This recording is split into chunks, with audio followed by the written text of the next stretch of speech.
আসসালামু আলাইকুম। আজকে আমি গরুর মাংস রান্না করছি। প্রথমে মরিচ পেঁয়াজ ভেজে নিচ্ছি। এখন মরিচের গুঁড়া, হলুদের গুঁড়া, লবণ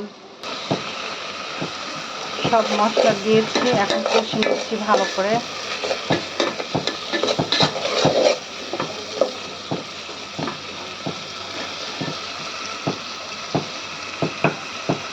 এখন মাংসগুলো দিয়ে দিব।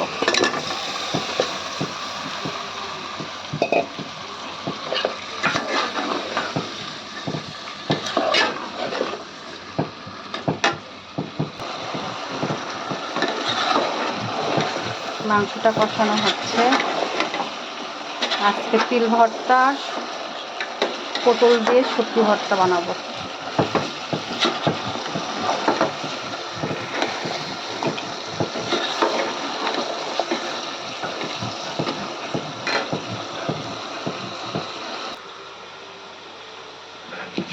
তিল ভর্তা আর শুটকি দিয়ে পটল ভর্তা বানানো হচ্ছে এখন।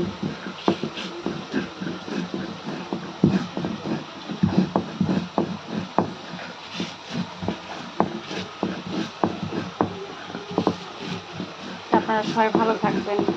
আল্লাহ হাফেজ।